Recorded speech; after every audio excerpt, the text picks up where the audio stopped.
দর্শক, বুদ্ধ পূর্ণিমার বিস্তারিত জানাতে চট্টগ্রাম থেকে এই মুহূর্তে সরাসরি যোগ দিচ্ছেন সহকর্মী নয়ন বড়ুয়া। জয়, এখন কি আনুষ্ঠানিকতা চলছে জানাবেন?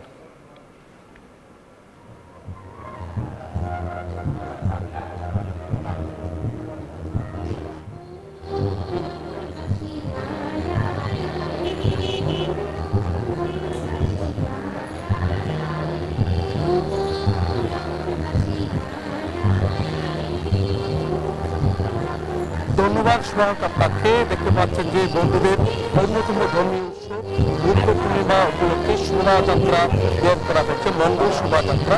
সকালেও কোনো কোনো বৌদ্ধ মন্দিরে বের করা হচ্ছে, তবে সার্বজনীন বৌদ্ধ মন্দির যে নন্দনকানন বৌদ্ধ মন্দির, এই বৌদ্ধ মন্দির থেকে এখন এই শোভাযাত্রার জন্য তাদের যে শেষ প্রস্তুতি আমরা দেখছি। একটু পরে এই মঙ্গল শোভাযাত্রাটি চট্টগ্রাম শহরের বিভিন্ন জায়গা প্রদক্ষিণ করার পর আবার এখানে এসে শেষ করবে। সকাল থেকে যে আচার অনুষ্ঠান বৌদ্ধদের, সেই অনুষ্ঠানের মধ্য দিয়ে ধর্মীয় ভাব গাম্ভীর্যের মধ্য দিয়ে এই বুদ্ধ পূর্ণিমার উৎসব চলছে। রাতভর কিন্তু এই অনুষ্ঠান চলবে বলে আমাদেরকে জানিয়েছেন। আমি একটু কথা বলতে চাচ্ছি, আমার পাশে আছেন বৌদ্ধ ধর্মীয় গুরু আছেন ডক্টর জিনুবুদ্দিন মহাতেরো। আমি একটু কথা বলতে চাচ্ছি, এই মঙ্গল শোভাযাত্রার মধ্য দিয়ে কি বার্তা দিতে চাচ্ছেন? আসলে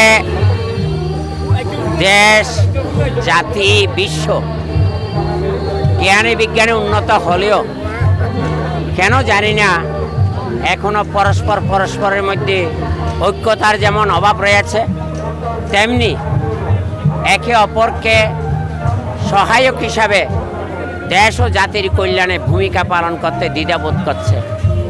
আমরা বৌদ্ধরা শান্তিপ্রিয় জাতি হলেও ইদানিং যারা ক্ষমতায় আছে তাদের মধ্যে সেই সদ্ভাব সম্প্রীতি অনেকটা বিঘ্নত হচ্ছে।